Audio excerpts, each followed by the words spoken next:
Olá, sejam todos muito bem-vindos a mais uma transmissão da nossa casa espírita, do nosso Centro de Estudos Espíritas Francisco de Assis. Sejam todos bem-vindos, vocês que nos acompanham pelas plataformas digitais, Facebook, YouTube, também pelo Instagram ou também pelo site da casa, para mais essa transmissão. Gente, hoje eu vou contar com o apoio de algumas pessoas para que esse evento hoje aconteça. E a primeira delas, eu vou colocar aqui no vídeo, é a Stephanie, tá bom? Ela vai fazer para a gente a leitura de uma pequena mensagem para a gente dar início a a nossa palestra de hoje. Lembrando, e logo em seguida, a nossa querida amiga Priscila também fará a prece de abertura e logo em seguida, na sequência, passo a palavra para o nosso palestrante, grande palestrante da noite, que é o nosso amigo Nélio, que falará sobre o capítulo 2º do Evangelho segundo o Espiritismo, a vida futura. Então, Stephanie. Olá, eu vou ler um textinho do Vinha de Luz, que é da coleção Fonte Viva, né, do Chico Xavier, pelo Emmanuel. Então, eu escolhi o texto número 8, que ele se chama Marcas. Desde agora, ninguém me moleste, porque trago no meu corpo as marcas do Senhor Jesus. Paulo, Gálatas 6,17. Todas as realizações humanas possuem marca própria. Casas, livros, artigos, medicamentos, tudo exibe um sinal de identificação aos olhos atentos.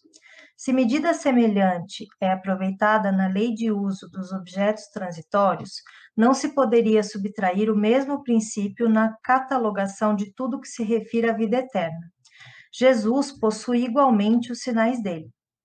A imagem utilizada por Paulo de Tarso em suas exortações aos Gálatas pode ser mais extensa. As marcas do Cristo não são apenas as da cruz, mas também as de sua atividade na experiência comum. Em cada situação, o homem pode revelar uma demonstração do Divino Mestre. Jesus forneceu padrões educativos em todas as particularidades da sua passagem pelo mundo. O Evangelho nos apresenta nos mais diversos quadros, junto ao trabalho, à simplicidade, ao pecado, à pobreza, à alegria, à dor, à glorificação e ao martírio. Sua atitude em cada posição da vida assinalou um traço novo de conduta para os aprendizes. Todos os dias, portanto, o discípulo pode encontrar recursos de salientar suas ações mais comuns com os registros de Jesus. Quando termine cada dia, passa em revista as pequeninas experiências que partilhaste na estrada vulgar. Observa os sinais com que assinalaste os teus atos, recordando que a marca do Cristo é, fundamentalmente, aquela do sacrifício de si mesmo para o bem de todos. Obrigado, Stephanie. Passo agora, então, a nossa palavra para a nossa querida amiga Priscila, que fará a prece de abertura. Por favor, Priscila. Primeiramente, agradeço pela oportunidade de fazer parte dessa transmissão. Vou convidá-los que sentem numa postura confortável para que nos harmonizemos. Concentre-se somente na minha voz. Apesar de vários ruídos que estão ao redor, vamos deixando-os pouco a pouco de lado.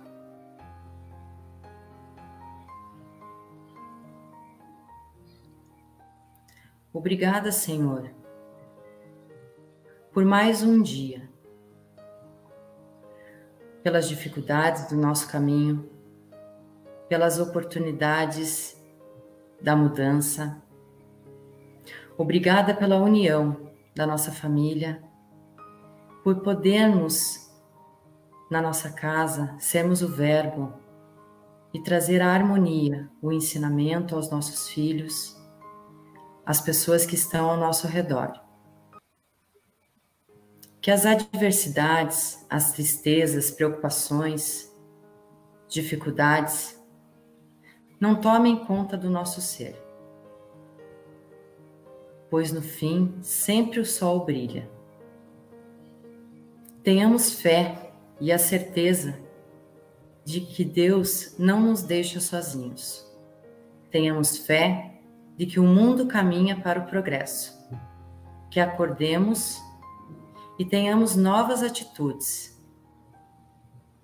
Nossas reflexões sejam firmes no propósito e que possamos levar a esperança, a harmonia, a alegria e a confiança para todos os nossos irmãos.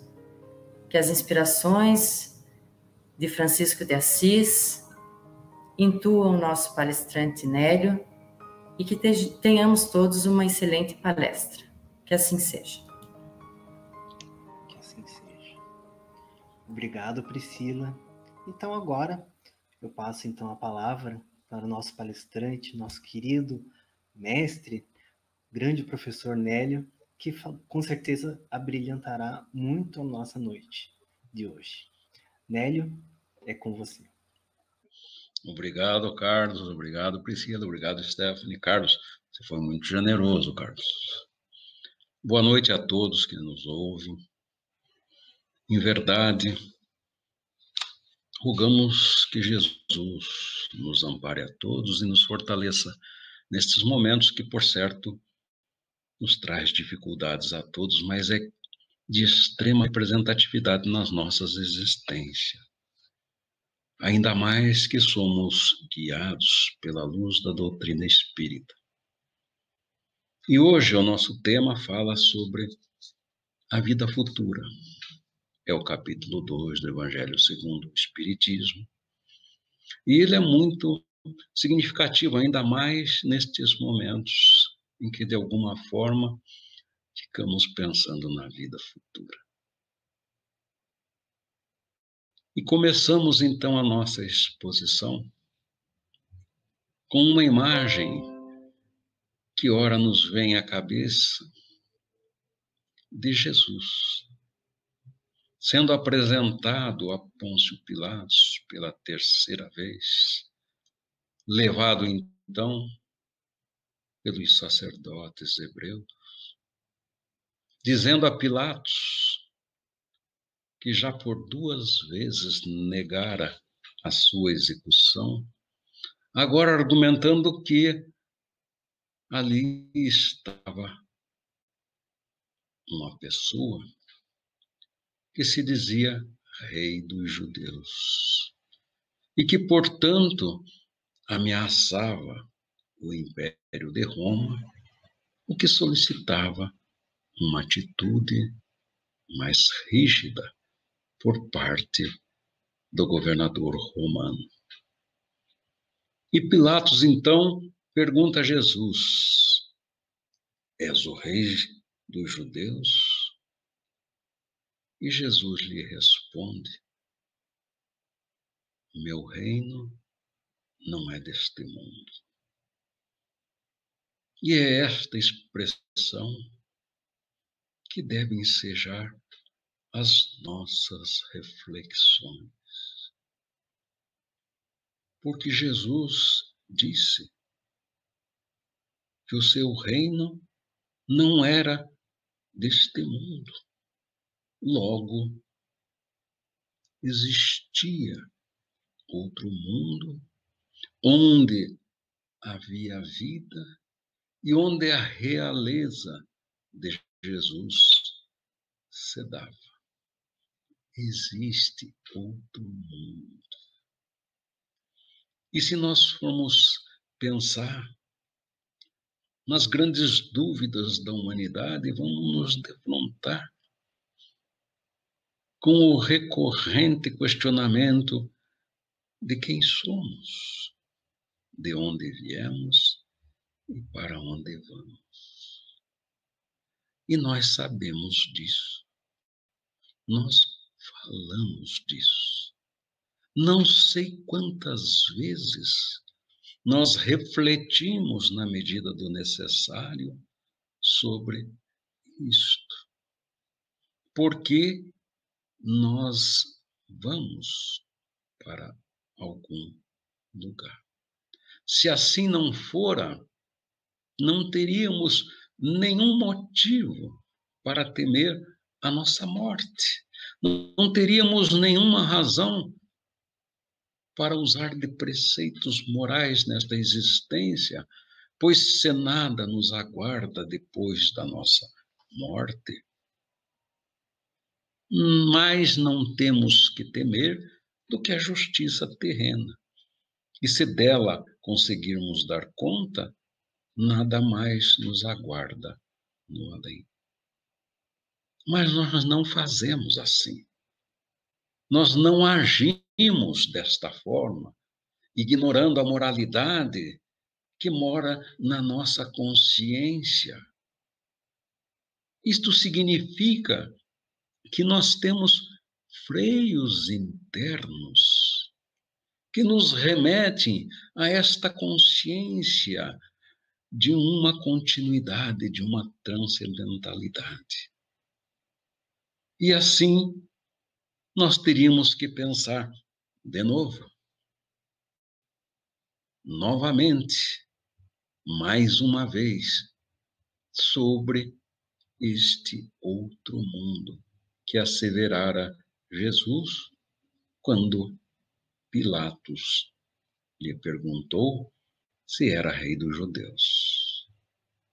E nós podemos nos perguntar, como é que seria então este outro mundo? E como estaria eu neste outro mundo, partindo deste que ora habito?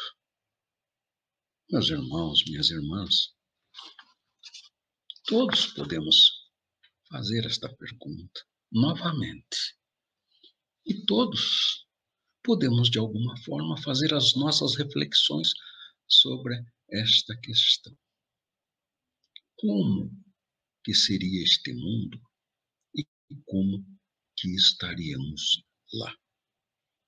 E se esta dúvida se instalar na nossa intimidade, por certo, despertará um senso crítico necessário para que ajustemos o nosso proceder, para que o mundo para onde eu vá seja bom e que nele eu esteja bem. E é interessante a visão da morte nas religiões. E como nos diz bem o livro Céu e Inferno, no seu capítulo 1, que todas as religiões admitiram, a princípio, a felicidade ou a infelicidade da alma após a morte. Todas as religiões consideram a imortalidade, a transcendentalidade deste nosso espírito ou nossa alma. O que nós temos que analisar é o que cada uma delas diz a respeito de como estaremos e para onde iremos. Desde o hinduísmo, a religião mais antiga do mundo, que dizia que nós podemos nos libertar destas necessidades de provações terrenas, desde que ciclos de aperfeiçoamento se completem, o islamismo, que diz que nós somos de Deus e voltaremos a Deus, o budismo, que nos diz que a nossa morte é o nascer, a morte é o nascer, e o cristianismo que se baliza pela passagem de Cristo na Terra nas suas diversas confissões. O catolicismo, nos dizendo para onde vamos, nos acenando com as penas e gozos perenes, onde teríamos sempre que ter o cuidado de não sermos lançados ao sofrimento eterno e, novamente, questionarmos, então, do nosso procedimento atual. Mas nos idos de 1850, mais precisamente 1867, o Espiritismo trouxe à lume a interação existente entre o mundo terreno, o mundo material e o mundo dos espíritos. Este mundo que transcende a este mundo material e que, de alguma forma, todas as religiões consideram que exista. E o Espiritismo foi minudente em dizer como nos relacionamos, como nos encontramos, como devemos proceder para que ascendamos em tais e quais condições. E eu acho que aí reside a nossa reflexão continuada, com certeza. Não é a primeira vez que a faremos, mas ela deve ser continuada, porque o Espiritismo nos dá uma ideia clara e precisa da vida futura. Ele nos esclarece sobre as decorrências da nossa vida presente. E devemos conhecê-las, porque às vezes nos esquecemos e perdemos daí o ensejo de utilizar o tempo a nosso favor. E, de repente, quando percebemos a morte do nosso corpo físico, nós podemos até apresentar algum temor pelo desencarne, por percebermos que o local e as condições para onde vamos não são aquelas que gostaríamos de ter. E por vezes nos damos conta, já em estágio muito avançado da nossa vida terrena, e lamentamos a falta de compreensão na vida, embora isso também, de alguma forma, compense as penalizações pela incúria que tenhamos apresentado. Mas é muito interessante que nós apresentemos dentro da nossa consciência essas noções de justiça divina, porque representa, então, os nossos limites necessários para que tenhamos esta moralidade mínima necessária para a vida coletiva. Se nós não tivéssemos, então, este ensejo de perceber as decorrências da transcendência em nossa existência, nós poderíamos, de forma definitiva, sofrer pela perda de qualquer bem. E essa é uma reflexão necessária. Sofrer pela perda de qualquer bem. E nós sofremos. Alguns bens materiais, nitidamente, por vezes nos fazem tanta falta e nós lamentamos tanto. E esquecemos um pouquinho dessa transcendência. E, de repente, achamos que nós temos a propriedade das coisas materiais que nos cercam, enquanto nós temos a posse. A propriedade não é nossa, tanto que, ao partirmos, não levamos. Mas quando nos damos com isso, nós percebemos, então, que o verdadeiro patrimônio que temos que carregar conosco está na nossa intimidade. O patrimônio que nos cerca, físico, material, nada mais é do que um instrumental que nos foi colocado à mão para que nós construamos nesta vida as bases da nossa vida futura. Para que nós construamos nesta existência, neste lapso de tempo que nos foi concedido para provações necessárias, a felicidade do nosso amanhã. Por vezes sofremos em demasia e às vezes nem nos liberamos deste sofrimento por todos os enganos, pelas injustiças, pelas decepções que nós tenhamos sofrido.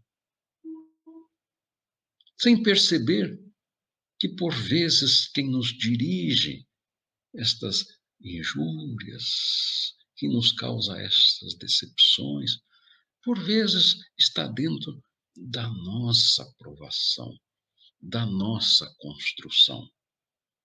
E assim, se nós não cristalizarmos cada vez mais na nossa intimidade esta fé na vida futura, no reino que não é este, nós não teremos força para a análise significativa da nossa missão terrena. E nós podemos ficar, note, nós podemos ficar reféns da nossa falta de fé. Reféns da nossa falta de fé. E esta falta de fé, ela nos deixa dificuldades na vida. Às vezes, nós não conseguimos suplantar esta falta de fé e nós nos quedamos pelas perdições terrenas, pelos acenos ao erro, pelos convites ao desânimo, sem perceber que nós temos na nossa intimidade a chama da nossa doutrina que nos esclarece, que nos sustenta, que nos alimenta a fé. Porque quando a fé nos guia, nós somos fortes, porque sabemos ponderar o verdadeiro valor das coisas. Sabemos suportar as injustiças, as decepções, o desprezo, os enganos. Lembram-me que li, quando perguntado a Gandhi se ele tinha dificuldade em perdoar, ele disse que não, que ele nunca precisou perdoar ninguém, porque nunca ninguém o ofendeu. Dizendo que a ofensa é objetiva, a aceitação da ofensa é subjetiva. E assim, quando nós procedemos com este denudo, com esta verdade que a doutrina nos oferece, nós vamos a pouco e pouco construindo a nossa vida futura. Mas sempre nos aparece a dificuldade da materialização do nosso verbo. E quem me conhece sabe, já repeti muitas vezes, do verso de uma canção popular que diz que a lição nós sabemos de cor, só nos resta aprender. E aprender é incorporar no nosso cotidiano. É ter o hábito. Então, por certo, o que estou falando aqui nos é de conhecimento de todos. Mas que transformemos este conhecimento em obras, em atitudes, em ações transformadoras. Como diz André Luiz na Agenda Cristã, Psicografia de Chico Xavier, que nós temos que agir para o bem enquanto nós temos tempo e que não devemos guardar a cabeça cheia de sonhos e as mãos vazias de obras. Lembro e sempre menciono, por significativo que foi, de um espírito que uma ocasião se apresentou num trabalho mediúnico da nossa casa, extremamente triste, melancólico. Podíamos sentir a sua melancolia, a sua tristeza, e ele nos disse: aqui estou, de mãos vazias. Tendo se dado conta, então, do tempo que decorrera sem a necessária construção do seu amanhã.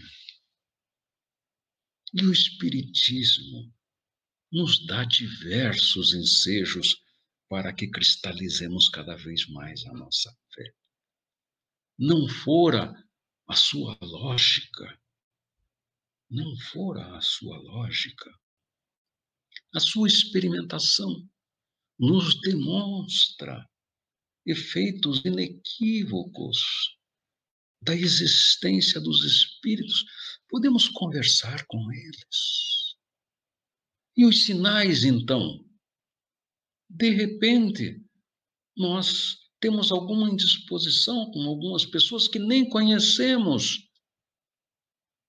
De outra forma, alguns afetos com outros que mal também conhecemos, e de repente nós temos habilidades que não sabemos como as ganhamos. São sinais inequívocos dessa transcendência da nossa existência que nos remete ao hoje, reflexo do ontem, da mesma forma que o nosso amanhã vai ser o reflexo do nosso hoje. E nesta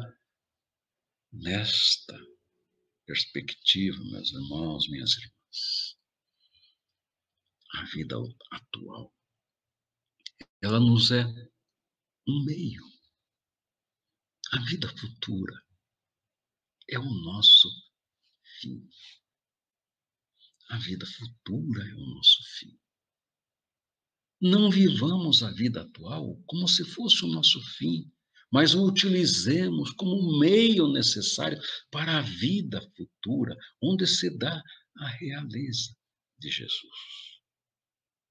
E o que fazemos então? Lembro de algumas frases que já ouvi, por certo todos ouviram, de algumas pessoas que com um tempo limitado de vida podem escolher algumas iniciativas que não sejam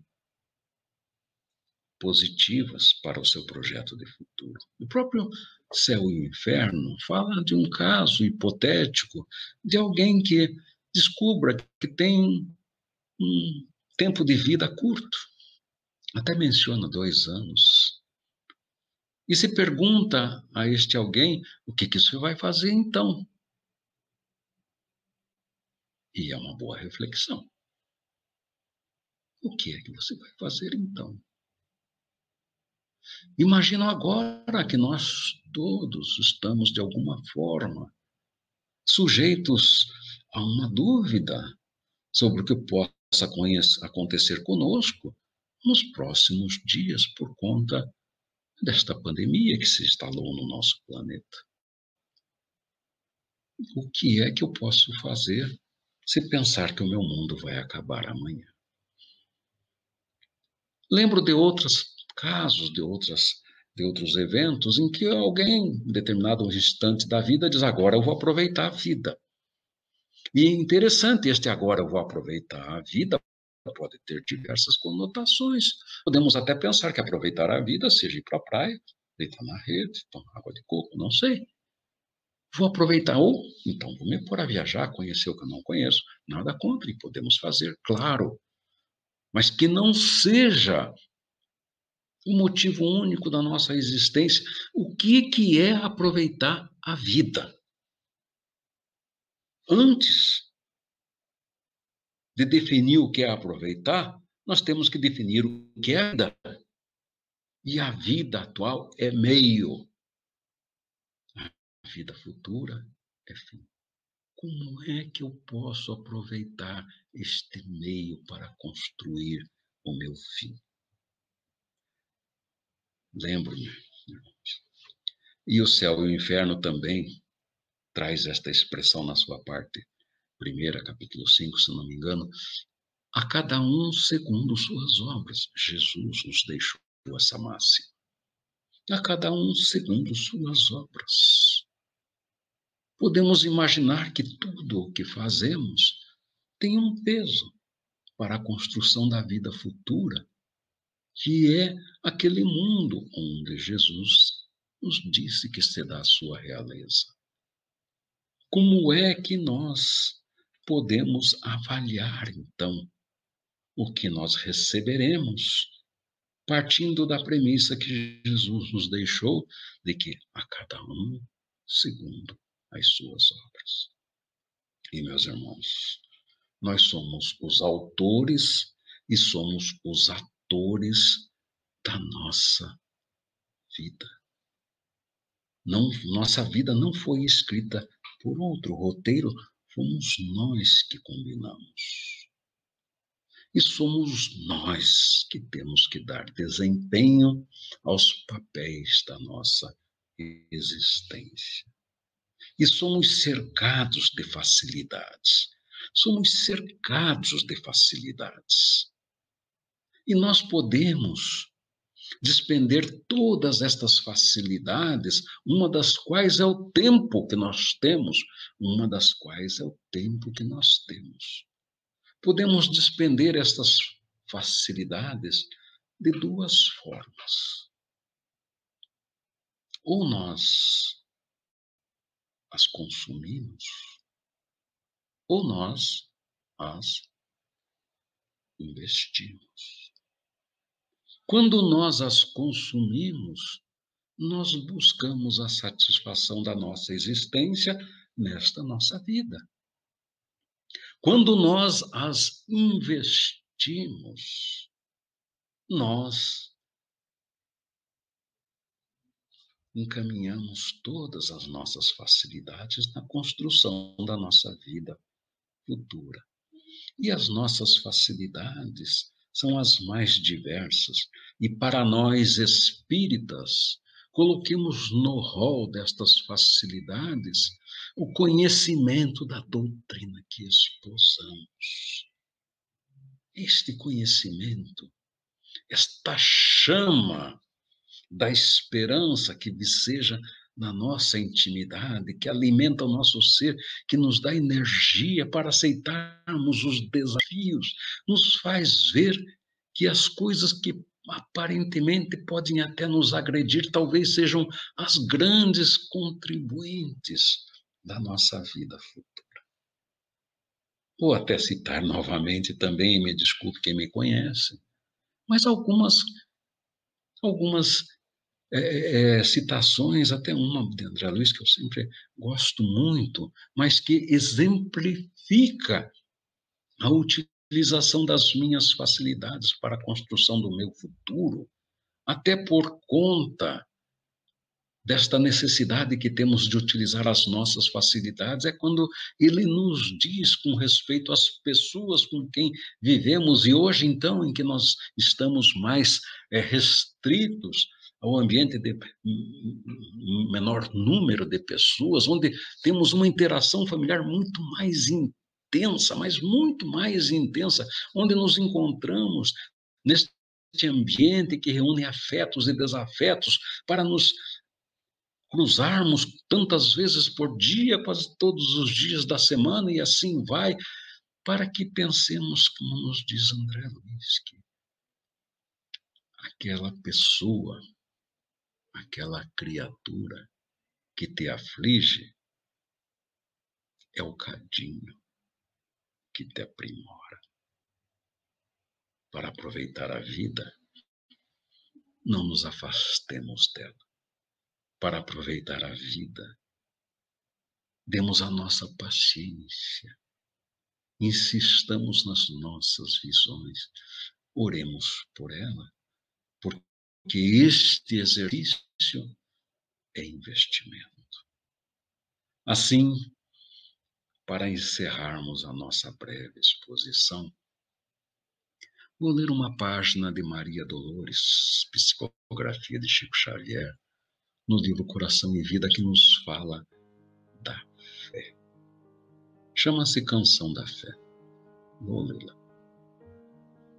Se a tua fé não vê ou ainda não viu a presença da lágrima ou do espinho para vencer nos lances do caminho os perigos da marcha e as surpresas da treva, se a tua fé não ouve ou ainda não ouviu entre as flores que leva, desde o berço da crença até agora, o insulto em que a maldade se avigora, a fim de que lhe des outra vez e outra vez o apoio da paciência e a lição da bondade. Se a tua fé não encontrou ainda algo que a desagrade na tarefa bem-vinda, que te impele a servir ao amor e à verdade, se a tua fé não teve ou ainda não tem ofensas a perdoar e injúrias a esquecer, no sublime dever de amparar, socorrer ou levantar alguém? Se, enfim, a tua fé não conheceu angústia ou desabrigo, se ela não sofre ou ainda não sofreu golpes de orgulho vão, escárnio, desafio, tentação, para que aprendas, coração amigo, resistência e humildade, a tua fé, portanto, não passa, por enquanto, de um sonho que não veio à realidade. Porque a fé verdadeira, que redime e renova a humanidade e vale em tudo para a vida inteira, a fé que tanto ama e anda de rastros, quanto vibra e se eleva para os astros, fé valente e profunda, que inspira, exemplifica, ergue e fecunda, será sempre obtida na batalha, na terra ou mais além, no coração que luta e se estraçalha sempre para a glória do bem. Que Deus, nosso Pai de amor, nos acolha em suas bênçãos e que nós, seguidores do Mestre Nazareno, que nos entregamos a perseguir seus passos, fortalecidos pelo conhecimento da doutrina que nos esclarece e inspira, possamos a cada momento dar o testemunho da vontade que temos todos nós de construir na terra de sofrimentos a felicidade do nosso amanhã. Que Deus abençoe a todos. Obrigado.